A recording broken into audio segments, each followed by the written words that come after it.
Great. So my name's Gerald Venzl. I'm a Senior Principal Product Manager for Oracle Database here in headquarters, in Oracle headquarters. My details, if you would like to follow me here on Twitter or my blog on LinkedIn, are posted. And usually I would do this office hour with my colleague Maria Colgan. However, she is in the lucky situation that she's on holiday or vacation this week. So we'll be doing this office hour on my own for today, and she will be joining us next time. That's already actually everything that we got with slides. Don't want to really waste more time on that, and would like to jump right back into questions. As always, or if you haven't joined the office hours yet, please feel free to either submit your question in the chat or just ask your questions if you would like to everybody on the audience. And otherwise we will just take it from there. There are also some pre-asked questions that folks could have entered in that I would like to go over until we got some questions that come along from the audience here. And I think it's also always a good opportunity to remind everybody in this office hour where we are in terms of releases and supports and what's happening and so forth. So as most of you hopefully know, 18C is out on premises now as well, 18.3. And hopefully, as you all also know, is that we have changed the release model to an annual release cycle rather than a 5-year release cycle. So hence why we have gone from 12 to 18C. So it will be a 19C, a 20C, and so forth as well. You will get releases every year now going forward. Those releases have slightly changed as in what we deliver. So you can think of them a little bit like patch sets that you have gotten before. So 18C, sometimes we refer to as really just 12.202, 19C is really just 12.203, and so forth. And then again, with the, just like before, we had some releases that have extended support, so 5-year support, premier support cycle, and so forth. And right now, we think that that will be 19C next year. You can actually look all of this information up on my Oracle support. If you go onto the Moss note, let me just bring it up here for everybody to see. Share screen, here we go. If you look at the Moss node release schedule of current database releases, 74.20.60.1, you will see what the release schedule looks like, and also how long versions are supported, and also which platforms we are planning on releasing. And I think the most important picture here in this Moss node is this one, which is this long-term support picture. And you will see, as I've just said, that we are planning 19C to be the long-term support going into 2025, while 18C was only a window up until a little bit into 2021. And also on that part, I would like to point out that we are getting closer and closer to the waived extended support window, end of the waived extended support window for 11.204. So by the beginning of 2019, I know there's still over a year to go, but nevertheless, database upgrades sometimes take a while, and there's still a lot of customers out on 11.204 and even before. Just be aware that starting with 2019, you will have to pay for extended support. And then you have another 2 years left until 2021, until you do get extended support altogether. So that's just to that. Also, so we are getting closer to open world timeframe. There's a couple of things that will, as usual, come with open world. So one of the questions that we had in the last office hour that people are maybe or maybe not aware is the release of the Express Edition, Database XE. So there will be an 18C Express Edition. It was actually supposed to launch this summer. Unfortunately, the release got a little bit delayed. So we're looking now to the release cycle of, or releasing XE for when the 18.4 RU is coming out, which is planned for mid-October, so just before open world. We will hopefully also have Oracle 18C XE. The good news is we have actually moved XE to 18.4 as well, so it was supposed to launch as 18.3, and we actually now, with the delay, have said, okay, we're gonna raise it to 18.4 as well, so people will actually get a little bit more functionality and bug fixes with it as well. So that's good. And then here's the first question that came in the chat from Judith. In light of the announcement of 18C XE being full edition, what are the expected differences between installing the normal 18C versus 18C XE, more specifically if we talk about the Windows platform? So yes, the release of XE has changed as well. It will be a full-featured version of the Oracle database.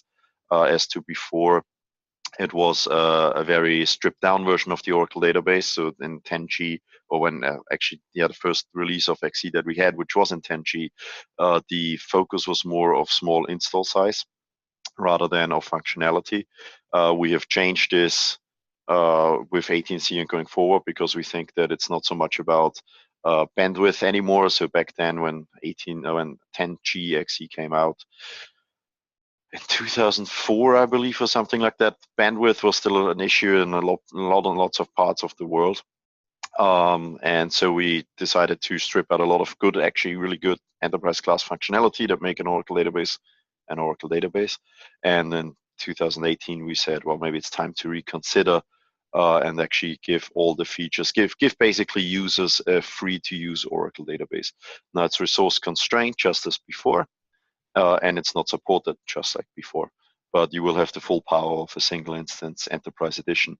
As to the install, 18C normal versus XE, so it's similar but still slightly different. So with the normal install, we have to put things in place for patching and so forth. That's not the case for XE, as there won't be any patches. So we can shave off a little bit of size in terms of what the zip file will be to download, as well as what the install size will be. But don't expect that there will be much of a difference between let's say 3 gigabytes to 500 megabytes or something like that, but it will more be like actually I think the install size, what I have in my head from one of the drops, the test drops that I've seen, is like something like 3.6 gigabytes to 3 gigabytes or something like that as the zip file, and then the install size on disk will be something. The 18C on-prem right now, I believe, is 8 gigabyte, 8.6, and I think XE will be around 6 gigabytes. I hope that answers your question, Judith. If not, please just feel free to follow up. Dennis is asking, he missed the date, so the arrival of XE. Let me give you the correct answer there, Dennis. The arrival of XE is with the release update .4 or release update 4. So when 18.4 is being released, I'm saying it's XE is being released with that because if the date for 18.4 would change, that would also impact XE. However, right now it looks like it will be the 15th of October. So a little bit less than a month to go. So, but again, you know, as always, if dates slip, then that will have an impact on XE as well. But of course, we're all very eager and excited to finally get our hands on XE. And then Sven was asking, so in XE, there will be all EE features free to use, like partitioning or diagnostic spec. Yes, Sven, that's correct. So you will have all single instance features, as I would call them. So, you know, you won't have any rack because XE is a single instance install only. So you do not get any clustering technology with it. You will also not get any data guard or anything like that. So it's really just what I would classify as a single install, or single instance install. And yes, it's great news, especially for testing purposes. It's actually also great news for development purposes because the XE version that you get is fully compatible with Enterprise Edition or Standard Edition 2. So you will be able, for example, to unplug your PDB in XE and plug it into Standard Edition 2 or Enterprise Edition there, and it will just be working. Or, you know, as you say, with testing purposes, you basically have feature compatibility across all of them. So you can develop or test on XE, and you will have the same features and same technologies available as in all the way up to EE. So we think that's a big step forward. I personally think it's a big step forward. I think that a lot of people would just like to have, you know, give me a free to use Oracle database that I can learn, that I can learn features or learn to use, that I can just try things out, that I just can develop a little bit around rather than, without having to worry about licensing implications and so forth. And once again, the restrictions will be resource constrained, as XE always was. So I think we have settled on 2 CPUs 2 gigabytes of RAM, 12 gig of storage. And the other implication is you will have no support or patches, right? So although you can use XE for production environments, we do not recommend, highly not recommend, to use it for anything that's critical to your business, because if you file ever a support request, Oracle support will tell you it's XE and there is no patching mechanism whatsoever. It's actually taken away from the product altogether. There is no way to apply a patch. But if you have something that Chris is asking, will XE also receive RU and RURs? No, it will not. So you will get an 18C XE that will be 18.4, and you will get a 19C XE, and that will hopefully be again the 19.3. So we try to get onto the same train as the on-premise release. But you will not get any RUs, not any RURs. If you're looking for this, if you're looking for RUs, if you're looking for support and so forth, then I would highly recommend to either look at Standard Edition 2 or Enterprise Edition, or one of our database cloud services that we have. Okay, so I hope it's always good to see that people are excited about XE. Judith has one more question. Will XE 18C XE be configured as a single PDB inside a CDB, or will not have any multi-tenant configuration at all? It will only be a single PDB in a CDB environment. So we will not ship XE as a non-CDB architecture, because also good to remind people, as you hopefully all know, the non-CDB architecture, or traditional architecture as we sometimes call it, has been deprecated and is planned to be de-supported. Right now we're looking at Oracle 20C 21. We will see which of those we will get to, but we're certainly looking into de-supporting the old architecture. That's just because we basically, for testing the overhead and testing that we have and the code base that we have. So I explained this previously as well, but when we introduced the multi-tenant CDB architecture in 12.1, we basically, because we changed so much in the database kernel, we said, well, we're not going to change all of this in the database kernel and then ship the product, but we rather fork the entire code base to make sure that we basically have two trains where we carry on with the traditional code, or with the kernel being untouched, I should say, and the kernel with the changes for the CDB architecture. Now, of course, that means a lot of overhead. Whenever there's a bug fix or new feature that's being introduced, it has to be done twice, literally. And we would like to get onto one code base again. And we think that for even people that do not want to use or don't see any reason to use the multi-tenant architecture to its full extent, as in use many PDBs within a CDB, you still get certain benefits out of it, or you still are in a state where nothing changes. So what I mean by that is, if you have just one PDB within a CDB, and that's all you want, very little will change for you as the user, the administrator, the developer. The only thing that you have to get your head around as a DBA is that there is now such a thing in there as a PDB that you have to connect or can connect, and then there's a CDB. So but the rest still stays the same. So whether that's any initialization parameters or anything, the way how you create table spaces, users, and so forth. The only thing that you will maybe have to know is this alter session set container command that you go in and out the PDB. Nevertheless, you still get some benefits actually with it, even if you don't decide to use many PDBs, which is, for example, you get the functionality of being able to unplug a PDB from version X and plug it into a CDB of version X+1 or X+2 or something. So the benefit here is, rather than having to go through a regular upgrade, let's say from 18C to 19C, you can actually say, well, let me take the PDB and unplug it and plug it into 19C.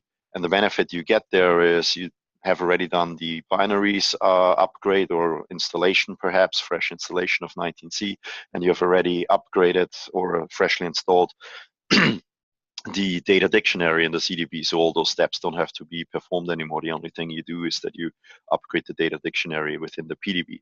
The other option you have is that you can actually clone the PDB. So you don't even have to unplug and plug, but you can just clone it from 18C to 19C, say, okay, I'll try it out. Let's see whether the upgrade goes fine, test everything. And if that has happened, then you can, for example, throw away the clone and then reclone or unplug, plug, and so forth. And to come back to the XE question from Judith, so that is the reason why we will only go with the CDB architecture in XE is because the non-CDB architecture has been deprecated. It's time for people to move on to the new architecture. The sooner the better, because sooner or later there will not be any choice anymore for the customer. Actually, for XE, you will get, I think we allow 3 or 4 PDBs in XE, so not only one, but you can actually create at least 3. And that allows you to also play around with, or to develop or educate yourself around multi-tenant PDB technologies and features. We think it's a very powerful functionality that we have, and certainly that actually all our customers should look at, whether it's for consolidation, whether it's for new application development in terms of encapsulating either starter set data or the data models and stored procedures and so forth. And so in XE, you will be able to actually also have more than one PDB to also educate yourself or start developing around pluggable databases. Dennis is asking, will this trick work with 18C XE and 19C XE? I mean, this unplugging plug trick. So from an upgrade perspective, Dennis, I believe it should. I can tell you more in a year when I have actually tried it out. So the upgrades, the data catalog should be there for it to upgrade. Usually what happens is you plug it in, and then you have to run a PLC call package to upgrade your data dictionary to it. So that should work. We'll see. The cloning from one XE to another XE cross version will certainly not work. Chris is asking, what's the exact version where single tenant is deprecated? Chris, there is no exact version when a single tenant or the traditional architecture is deprecated. So right now we're aiming for 20C, which would be the 13.1. Certainly we're aiming for a release that is post the long-term support release, but it may not be 20C. It may be actually 21. It may be 22, because there's still some things that frankly we have to catch up on, as you probably know, right? Some features were, for example, not supported in the multi-tenant CDB architecture in 12.1. The list got less with 12.2, and the list got less again with 18C. So hopefully we get there sooner than later, but it will come. I can tell you all for sure, it will come. There will be this day where you don't have any choice anymore. And I say this once again because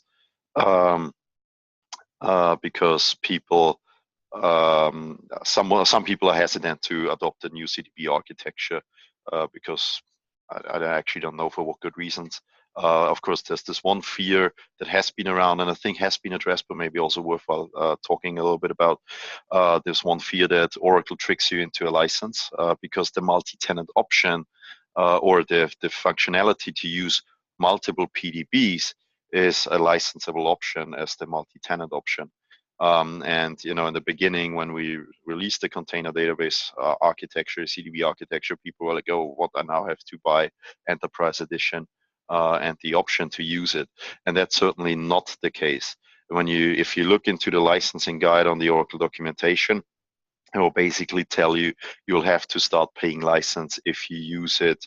What goes beyond a single tenant configuration, and this is what Chris also came, the term that Chris just mentioned in the chat here for the folks who follow along the chat.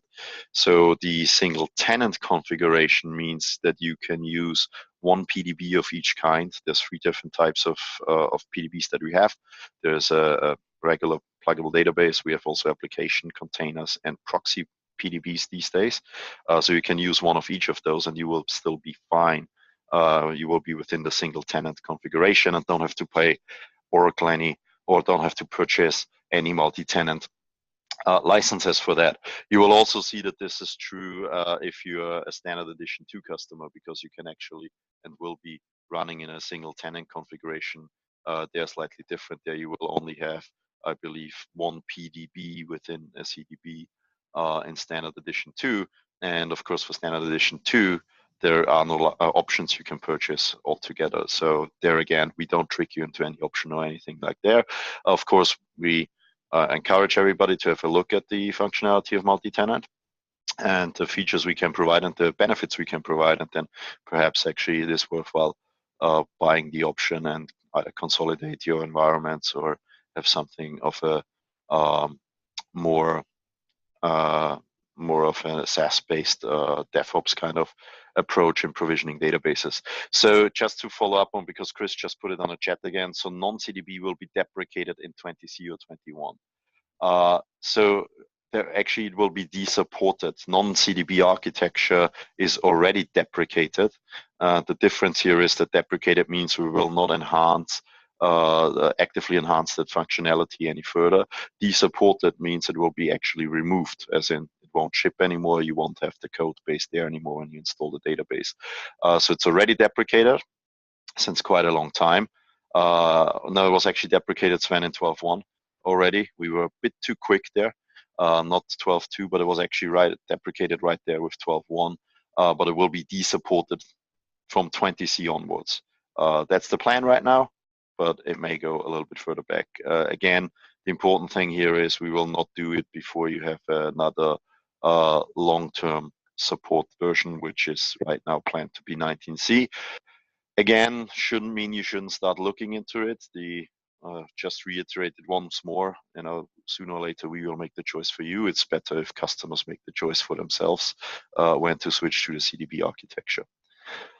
So Judith is asking when 19CXE will be available. Will it require a new installation? Will it be possible to upgrade the 18CXE? That's a very good question, Judith. There will be no direct upgrade path for XE. As of that moment in time, we don't think that it will actually likely happen anytime soon. So you will have to install the new version of 19CXE and then get your data over into that new version. So again, there's a couple of tricks that you can do. You could just, for example, unplug the PDB, get rid of the 18C installation, and yeah, so Dennis was just referring to that as well on the chat. So sorry, unplug the PDB, get rid of 18CXE, install 19CXE, and then plug the PDB in. Transportable table spaces, all those things are available for you to do so. So the two versions can live together on the same machine. From Judith again, actually no, because the SID is hard-coded to XE. So you can only have one version of XE running on the environment. That means you will have to make sure that either you do an export or you do, as I said, unplug or any of the other methods, uninstall XE, install the new version of it, and then plug in again. There will certainly not be a direct upgrade path. So you will not be able to go ahead and say, okay, I just want to upgrade my 18CXE to 19CXE. And for the question of why, this is something to do with, as I said before, with the not being able to patch and so forth. We actually remove parts of the code that allow all those things to do, and that's just not what XE is targeted on.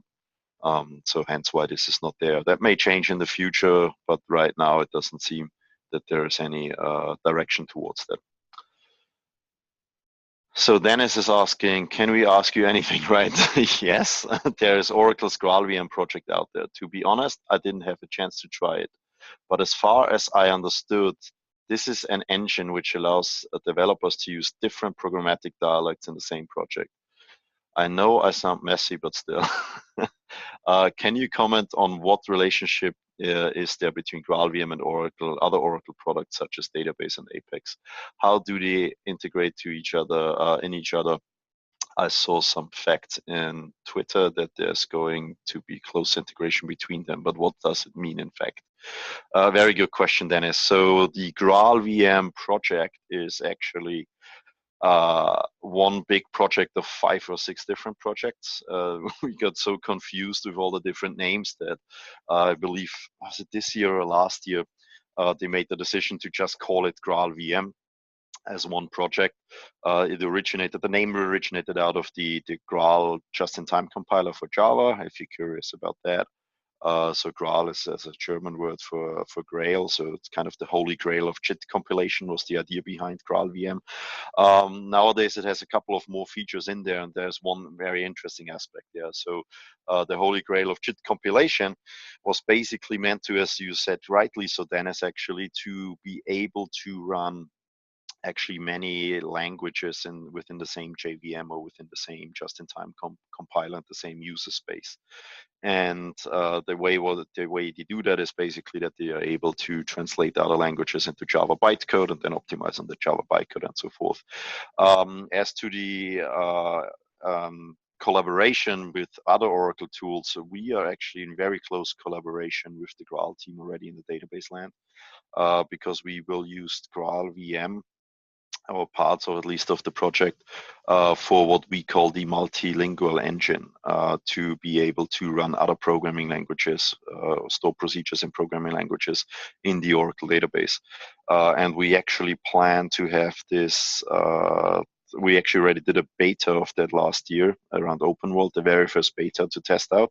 If you just look for Oracle Database Multilingual Engine, MLE, you will find actually the beta out there that you can already play around with. And we will hopefully have another beta coming up for Open World. The idea behind Graal VM or multilingual engine is sort of, as the name suggests, that we have one engine that is able to speak many programming languages. So right now we have an engine for PL SQL, we have an engine for SQL, we have an engine for Java, but they're all separate engines, and there is the overhead associated with going from one engine to another engine, passing data on and so forth. The ultimate vision for Graal VM is to become the one, or MLE is to be the one engine to run your Java, your JavaScript, your Python, your PL SQL, and also your SQL. And that doesn't really mean much for the end user, other than that you can now write store procedures and functions in any language of your choice that you feel comfortable with. But it means a lot in terms of performance and things that you can do, because now actually what will happen is that whenever you call from JavaScript to Java to PL SQL and vice versa, into SQL even, you actually always go against the same memory structures, your objects, your variables, and so forth. And you actually also be able to just-in-time compile and optimize the code as well to perfect runtime. So this is what we're working on. The first iteration of this will actually come out of Apex. We already have a working prototype right now that allows to write JavaScript logic in Apex rather than PL SQL logic. So this is what we were planning for the second beta to be, so that actually people can use Apex and then write the logic in JavaScript rather than PL SQL. They can still write PL SQL if they wish to do so, but for some web developers, JavaScript feels a bit more natural. And then as we go forward, the next iteration will be most likely, but it looks of it on the roadmap right now, JavaScript store procedures and Python store procedures. As in, you can put some JavaScript or Python code in the database and run that from SQL, from PL SQL, and so forth. And then the next step will be to actually start consolidating those engines. Now, those are long steps, so we're looking into timeframes of MLE will hopefully launch with 20C for this Apex, for the Apex integration, and then every year hopefully we will provide more functionality around that as well. So by the time that we have consolidated all engines, this will be in the, for now, far distant future of like Oracle 25 or something like that, or perhaps even later. And then Dennis had a follow-up question that's interesting. Does it mean in some version of Oracle DB they will be able to write our stored procedures in a mixture of PL SQL and Python, example? Yeah, okay, so sorry, I should have read that a bit sooner. Yes, exactly, right? So this will be, hence why we call it multilingual engine, that we will actually be able, also for it's like with programming languages, I mean, I personally feel like there's no right or wrong, right? I mean, at the end, programming languages execute instructions on CPUs, but programming languages are written for different purposes and means. And some programming languages feel more natural for certain purposes and means that you want to accomplish than other programming languages. And why would we restrict developers to have to learn a programming language that either they have never come across against yet, or they just don't have any aspiration in learning because they feel like they're a programmer of, let's say, Python, and they don't want to learn JavaScript, or anyway. So that's the idea, is that we will be able to, okay, everybody writes their code in the language of their choice. And actually doesn't even matter, because under the covers we do some very smart things to optimize this all together anyway, and basically execute in this one engine. And then Judith has a question. As far as I remember, 11GXE did include Apex in the same installation pack. Will this also be the case with 18CXE? So I address that first, and then your other question, Judith. So Apex will actually not ship with 18CXE anymore, and also not will SQL Developer and Oracle REST Data Services and so forth. And the reason for that is that actually that request came out of the Apex team, and I think it makes a lot of sense. So first and foremost, not everybody will want to have Apex, because some people just would like an Oracle database and actually don't know Apex, or have no need for Apex for their environment. So why ship it? And then the request from the Apex guys actually was, looking back into 11GXE right now, a lot of people out there are developing on a very, very old Apex version still, which is the Apex version that shipped with 11GXE.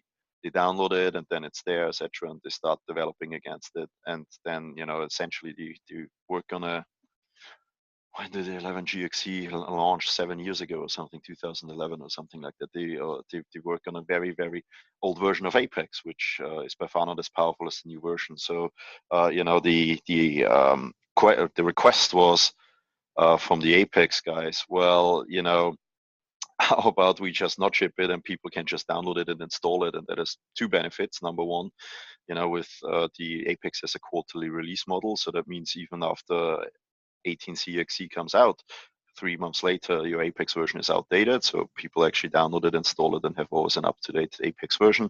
We don't have to actually include this in the install size from the get-go and so forth. And the very same thinking is with Oracle REST Data Services and other components, right? It's like the same is true, for example, for SQL Developer. If people are still using a very old version of SQL Developer, which is the SQL Developer version that ships with the Oracle Home. And that's great sometimes if you don't have a SQL developer, but sometimes really annoying for the SQL developer folks when they get some bugs filed that they fixed 5 years ago or something. So that's why we decided not to include this. So the philosophy that we have is, it's like where we want to ship the core database product. And then tools and other technologies around it, they should just be very simple, one-step installation, easy for people to just say, okay, I go ahead and install this on top of XE, which brings me to your second question, Judith. Will XE include options that, at least in the past, used to be installed separately, like Oracle Text? So yes, that will be, well, actually, it's no longer the case that it is installed separately anyway. Oracle Text by default comes with an Oracle Enterprise Edition installation.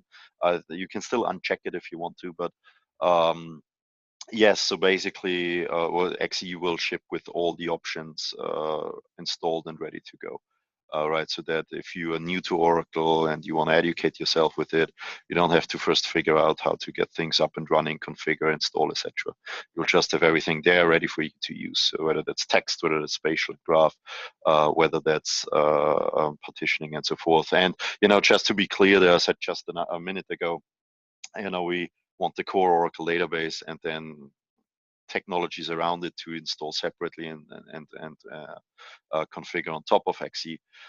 We see those things, options, etc. This is all core Oracle database, right? So text, the JSON support, spatial and graph, compression, security. All of this is core Oracle database, what makes the Oracle database the best database out there in the world. So those will ship. They will all be included. They will be ready to go. But tools and things around it, like SQL Developer, like Apex, or Oracle REST Data Services, they are all to be down.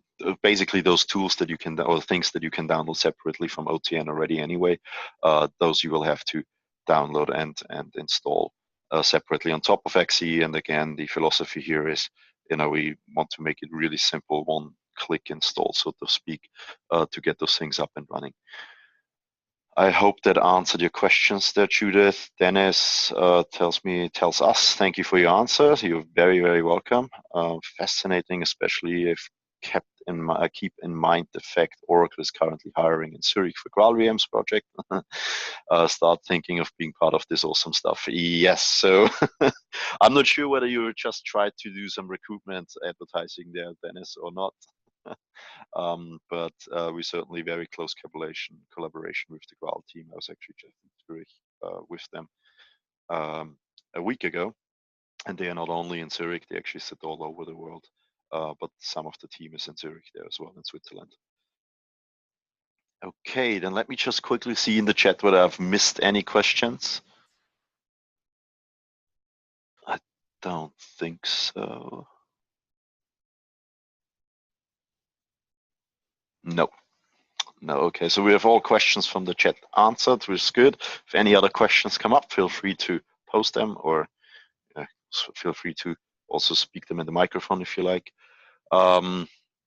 Now, what else is going on? Oracle database. So I covered the support lifecycle. So the reason why I covered that is because we believe that with now 18C and soon 19C, there will be a lot of hopefully 11.2 customers upgrading because they run out of their waived extended support.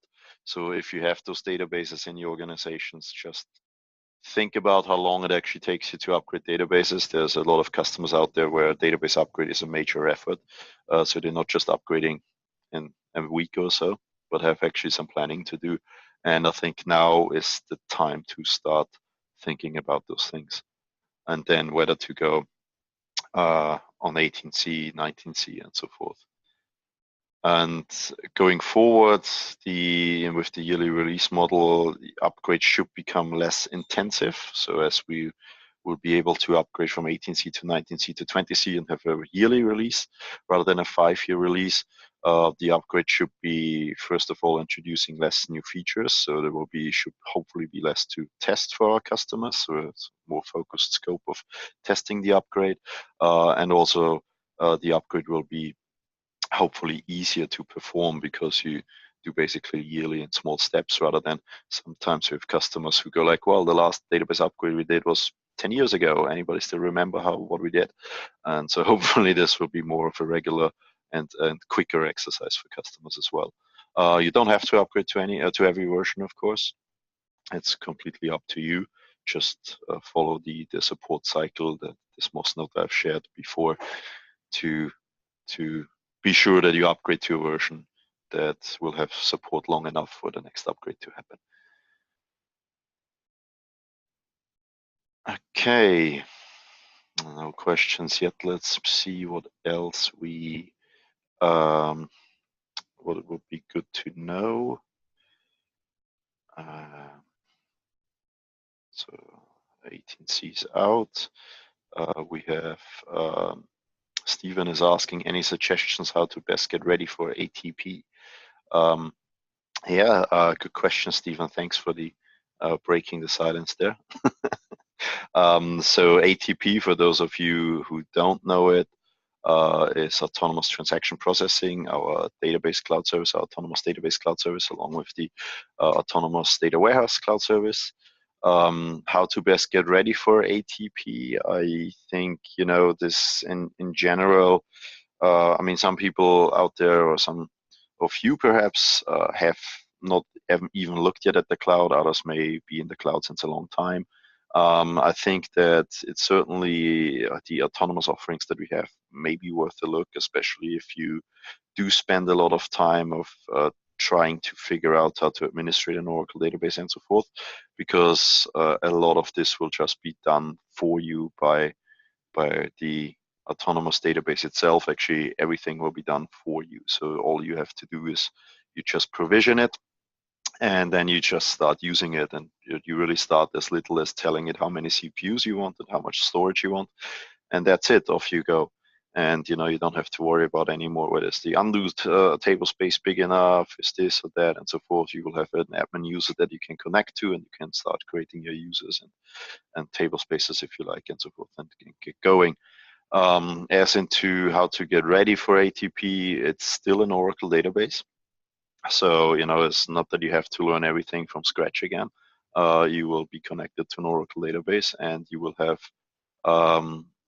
a lot of more time to actually focus on building your application, providing your business with the value of the application that you're building and so forth, rather than having to figure out how to operating an Oracle database. Now, when you connect, you will have to, there's a different way of connecting. It's actually also nothing new. We will connect via wallets. and Oracle Wallets, which is a technology that has been around for a long, long time, but actually a lot of people have never used it or are not even aware of it. That's done for security purposes. That's done so that, for example, your network connection is encrypted and so forth, right? That nobody can listen to the data flowing around the network and so forth. So you will have to basically set it up with your client, but that's just putting the files into the right directory, and I think we have that very well documented for folks to get started. And that's really it. Once you have that and you connect, you're ready to go. And you just treat it as any other Oracle database. You will have all the features available there as well, which is nice. So, whether you want partitioning or some other stuff. And of course, the other aspect of autonomous database is that it will self-tune itself as well. So that there will be more functionality coming. Things like if a statement would need an index, it will create an index. If actually there is an index that the workload changes, it created an index, it's no longer needed, to remove it and so forth. We'll try to get the best out of the performance of the SQL queries that you give it. And also the other nice thing that we have with it is if you need more processing power, you can just scale up the CPUs and it will just scale dynamically, fully online. You don't have to worry about anything. There's no outage whatsoever to the application. That is a big thing for developers out there, because no other database can really do that without any outage, what we have seen so far at least. So that is quite nice that you can just say, okay, I need more CPU power. There you go. The system scales itself up. Things will run faster. And then you can also turn it down again if you don't need that anymore. So I hope that was a good explanation how to get started with ATP. In the meantime, we have a couple of other questions that have popped up. Don't know if I missed it, but any news on 18CXE release date? Patrick, yes, you have missed that. It will be, yeah, it's actually, Sven already said. So it should be coming with the 18.4 RU, which is hopefully mid-October. Again, you can see the release, the planned release dates for RUs and so forth, and this must not have shown before. So let's hope. And then Dennis is asking, are any of these autonomous features included with the on-prem release of DB? Any chance to have them in future releases? That's a very good question. So I would say some of them are included because some of the autonomous features is basically just the natural evolution of things that we already have in place. So for example, for a long time we had a SQL tuning advisor, right? And you run this and it will say, well, for this SQL statement, it will be best if you partition a table or if you will create an index. The autonomous step of that is just not asking the user anymore, but just doing it. So while you will not get an autonomous database on premise as such, unless you run Oracle Cloud at Customer in the future one time, you will not get it in a regular Oracle database to install. And there's other reasons, or there's good reasons for that. And one reason is the control over the underlying stack of the database, meaning the OS. So the self-tuning, self-securing can only work if you actually can control the entire stack. And if you're not in control of the OS, then if you need to apply an OS patch to fix some security vulnerability, you cannot do that. Or if you need to actually tune some kernel parameters, or assign some CPU groups or something and so forth on the OS layer, you cannot do that. And that's basically what stops it from being autonomous. So the database can do as much as it can inside, but it cannot go all the way. And so therefore you will not really see this on any regular on-premise database install that you have today. But some of those features that are being used are available to you, right? So it's not autonomous making a choice for you, but some of those things like the SQL tuning advice and so forth, you can actually already use since many, many years as well. When will lifecycle be upgraded to 18.3 is Sven's question. That's a very good question. And actually, I thought we did upgrade lifecycle just last week, honestly. Let me just have a quick look. Because I remember that there was a question also, some component of it was not upgraded and so forth. Right, yeah, so lifecycle is 18.3.4, but still running on 18.1 database. Actually, that's a question that I will have to take away, Sven. I do not know that plan, but I can follow up on that and see when we are upgrading it to the latest and greatest. And then Dennis is asking, any chance we have some kind of VM images where Oracle DB controls everything inside the VM, so you will have these autonomous features? um, Not that I know of that. I mean, we do have VM images in general, but not that I know of that there are any plans right now to give any of this away into non-cloud or cloud customer technology. And again, this is like it's sort of the guarantee of the database being fully autonomous. You only get if you control the entire stack. So even if you control the stack within the VM, you would still have the same issue of like, what if the VM doesn't have enough CPU power and so forth. And you trick yourself that you think you have more CPU available than you do, or what if the I/O system, the underlying I/O system, is actually not as fast because the VM thinks it's a SAN or an SSD, but actually, in fact, it's just a file sitting somewhere on your laptop and so forth. So unfortunately, not Swan. Will there be a VM with 18C is Patrick's question, and I can tell you there already is a VM with 18C, so a VirtualBox VM. We do have, for people who are not aware of it, we have on GitHub some Vagrant files. So Vagrant is a tool that allows you to construct VMs, and basically you just install Vagrant in your machine, and then you give it the install file of 18C, and you say very elegantly one command, Vagrant up, and it will provision you ready to go Oracle Database 18C. And then, of course, we also have the app development VM out there, which is basically one VirtualBox VM that has everything included for application development. So that comes with SQL Developer and so forth installed and so forth, as far as I remember. And that should, let me just quickly look this up and let me share my screen with you guys. If you Google that, you will get to this pre-built developer VMs with VirtualBox. And then if we look for database app dev VM, oh, this is still 12.2. Okay, that's a very good point to take away. I thought this was upgraded to 18C. So I will follow up with the development manager on when we will upgrade this guy. The other thing with the updev VM is actually the scripts for building this exact VM is actually also on GitHub. So you can already go ahead and rebuild this VM for yourself. And I believe, there you go, db updev VM. Those are all the scripts that we use for building this VM. So you can actually also just download that, and very simple, just put the files into the directory that you want installed, and then just run the command, and it will basically give you the same updev VM there as well. Or if let me just for completeness show you the other thing. If you go to Vagrant boxes. So those are the Vagrant files that I just talked about. You will see that there is Oracle Database Linux and a couple of other things there as well. And that is a similar technique of building yourself a VM. You have to have Oracle VirtualBox installed, and you install Vagrant. You download the zip file into the folder, and then you run this Vagrant up command, and it will actually create a fresh new VM for you. Install Oracle database, and it's ready to go. And you then can, if you want to continue to use Vagrant to orchestrate your VM, so you can stop the VM and so forth and restart it again.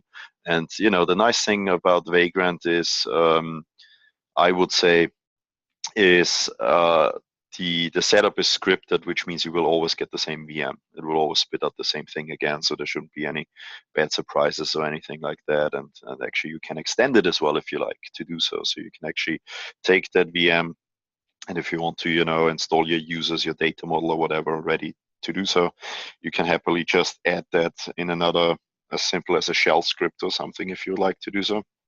And we'll just set it up after the database is set up as well. So that's a good thing to have a look at as well. Then Judith continues with already at lifecycle. Lifecycle does have a lot of limitations of features that did work in the past. For example, cannot perform grants, cannot use DBMS explant. Is there any chance for this features to be working again?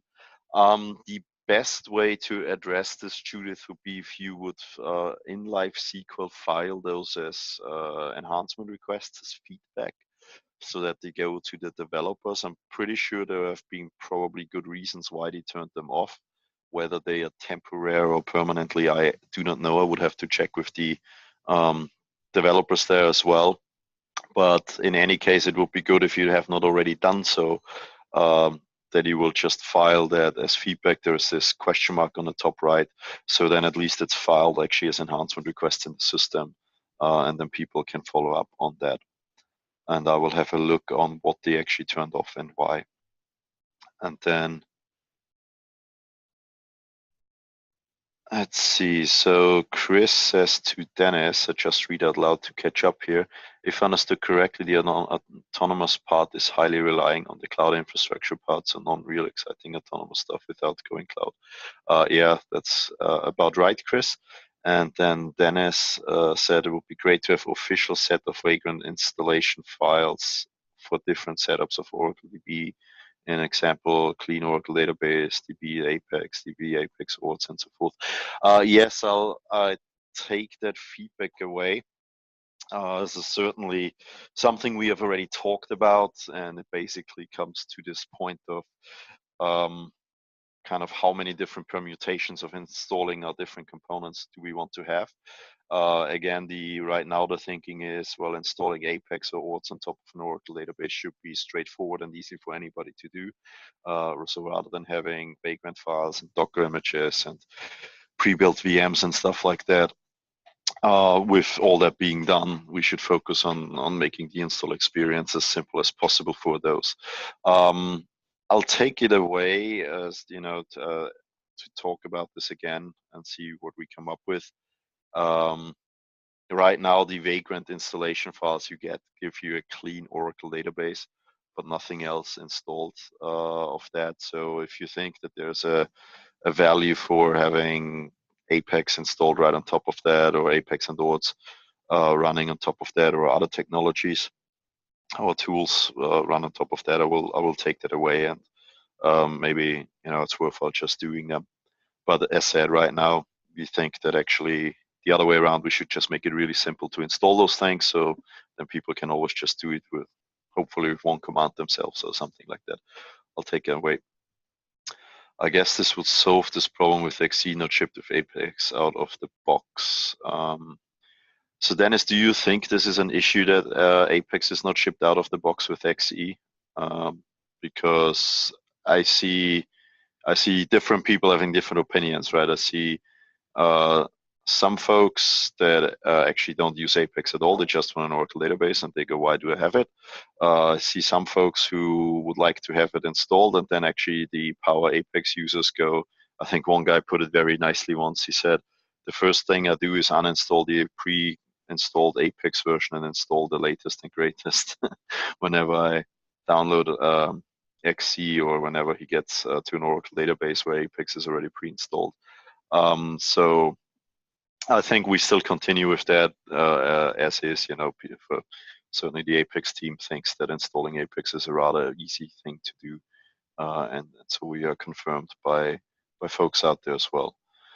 And then Mark is asking, with all the talk of VM, what's the future plan for Docker images? That's a very good question as well, Mark. So we in database land will continue to provide Docker images. There will actually, hopefully, before open world, the 18c images being out there, we spend a bit more effort on automating the whole process, so that when we have new releases, 19c and so forth, we hopefully can just build them and deliver them just as the on-prem release goes out on OTN. It's not right there yet. The images that are, so there's two versions of Docker images that you can have. So you can either use the Docker images that are provided on the database images that are provided on container registry oracle.com or store.docker.com. They're the very same images, just two mirrors that we have, or you can build your own image by using the Docker build files on GitHub. So it's github.com/oracle/docker-images.